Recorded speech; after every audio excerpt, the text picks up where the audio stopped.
When I was in high school and college, I volunteered for the Muscular Dystrophy Association's summer camp in my area.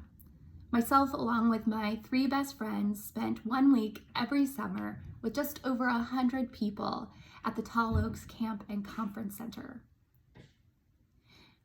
MDA Camp is a magical place.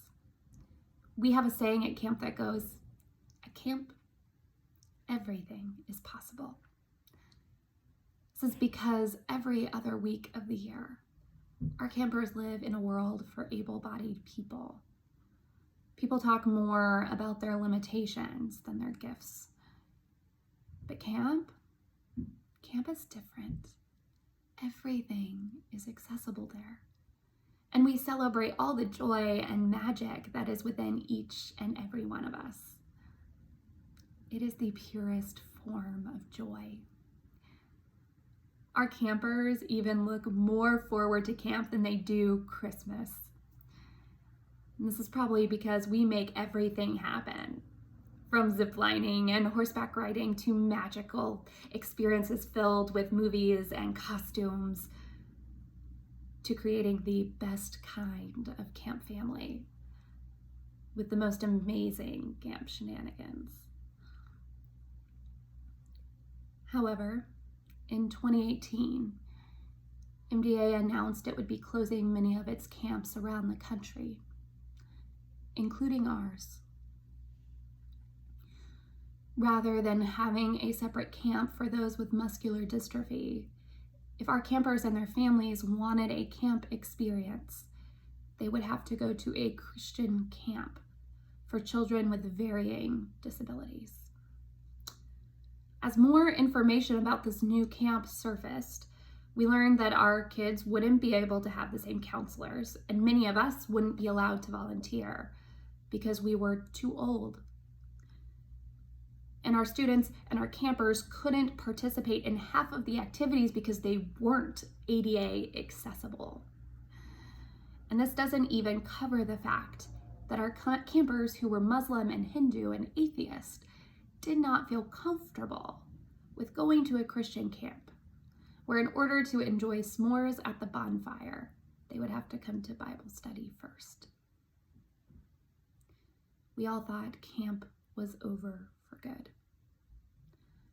Our hearts broke. We listened to campers cry, and parents and us volunteers were saying, "What do we do now? Where do we go from here? What do we do now? Where do we go from here?" These are the questions I see the Israelites asking Aaron in our text this morning.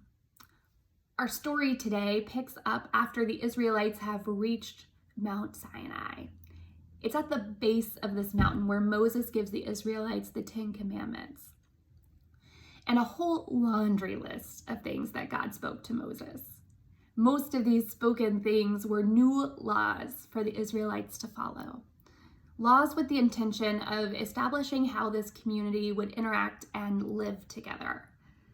There were laws about how to treat one another, laws around things like justice or restitution or how to resolve property disputes. There were also laws about how to build altars and wear religious vestments. Then, after speaking all of these things to the Israelites, Moses goes right back up the mountain, continuing his conversation with God. And he leaves the Israelites to live into these new commands and laws on their own. And when Moses leaves, Moses doesn't tell the Israelites when he will be coming back or if he ever plans to return. And it's here, in this waiting period, where we meet the Israelites today. It's been a month since Moses has been away, and they are becoming a little restless and even a little worried and afraid. They are unsure of what is happening, and they need to know what to do next. They have been given all of these new rules and ways to live, and yet the person who's been teaching them, guiding them, helping them make sense of this new way has disappeared. The only person they knew with a direct line to God has left the community. So they do the only thing they can think of. They turn to another leader. This time it was Aaron, Moses' brother and trusted advisor. And they ask Aaron for his help. They ask Aaron to build them gods, idols that can go before them. It's interesting when we read the original Hebrew that many of these words that are used in this conversation between Aaron and the Israelites are spoken with a military tone. This military language are words and concepts that they probably used when they were enslaved by the Egyptians. And using this tone indicates how much they are yearning for security and support and structure in their community. They are tired of waiting in this unknown. So they seek comfort in what they know. And what they know are idols cast of gold and strong military language that provides security and structure. What do we do now? Where do we go from here? So often when we read this passage in our Bibles, we often think that the Israelites are making these idols, when they're making these idols, that they're making idols to other kinds of gods. We often think of this story like we do the story of Elijah and Baal. We often think that the Israelites are turning away from the one who brought them up from the land of Egypt. However, in this passage, gods have a little g instead of a capital G, and the Lord has a capital L, and they are not on the same level. The Israelites felt like they had lost their connection with God because their leader, Moses, has gone away. And Moses had been this voice of God for the Israelites, the one who spoke God's words and comforted them, and when they were sad, and encouraged them when they were tired or afraid. And they went to God every time and Moses was the one who would go to God on their behalf every time they were hungry or thirsty. So it's not that the Israelites were turning their backs on God. They wanted their connection with God back. They were wanting to worship the Lord.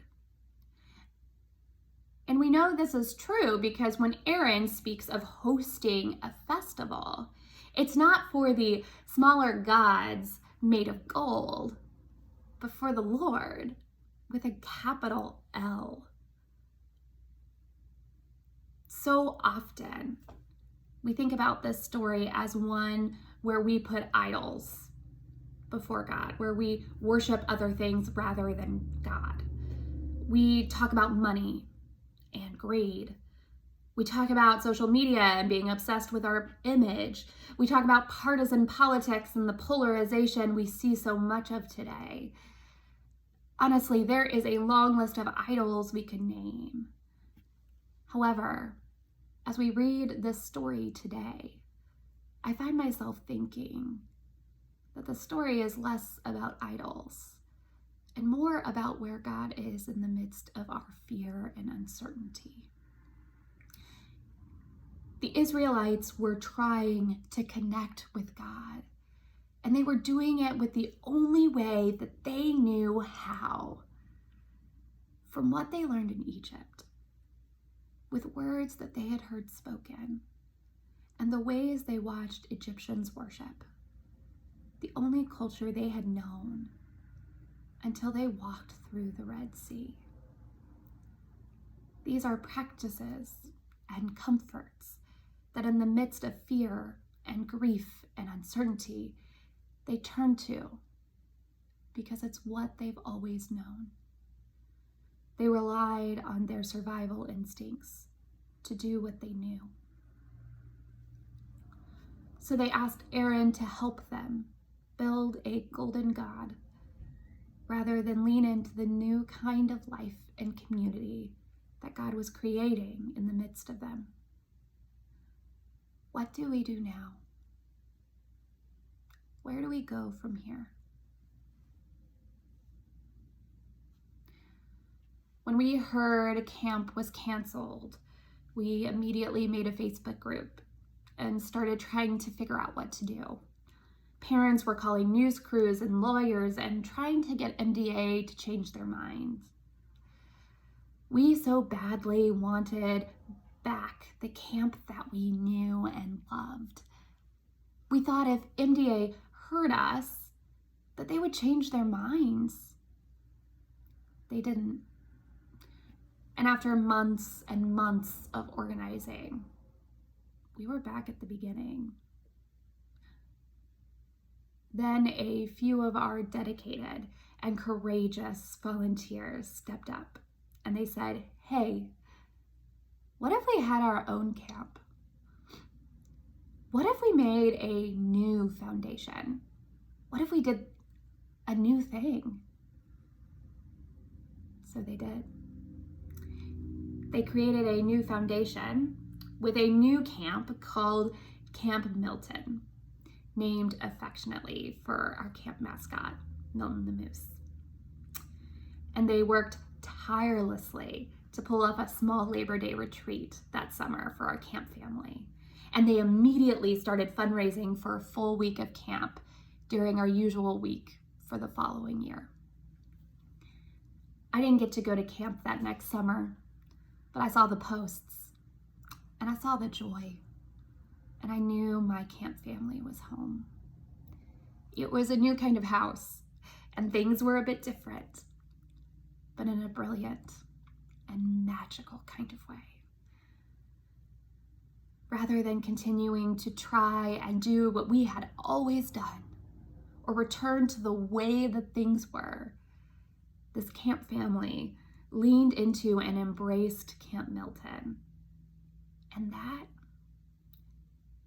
brought forth so much joy and beauty into this world. And that gives me hope. Fear can grip us. Uncertainty can make us want to turn around and go back. When we are anxious, we want to lean into practices and habits that have long been ingrained in us, habits that can both be healthy and unhealthy. The truth is, right now it feels like we are in a wilderness. We are in the middle of a contentious election that we don't know how it will turn out. And we are in the middle of a global pandemic, waiting on news of a vaccine or a cure. Many of us are in the wilderness between our monthly checks, and others of us are in the wilderness between jobs. Some of us are wondering where our next meal will come from, and some of us are wondering if our children's daycare will be open tomorrow. And at DMPC, we are wondering what this next season will look like for our church as we discern who God is calling us to be and who God is calling to walk this part of the journey with us. And it's when we are scared and in the wilderness and unsure that it's so easy for us to want to go back to the way things were, to do things the way we have always done them. Much like the Israelites, we find ourselves looking for God in the midst of all of this uncertainty and fear. And when the fear and uncertainty grow so big, we forget that in our bone deep knowing, God is already here, doing a new thing, where bread falls from the sky and water flows from a rock, and the Red Seas are parted for the safe passage of God's people.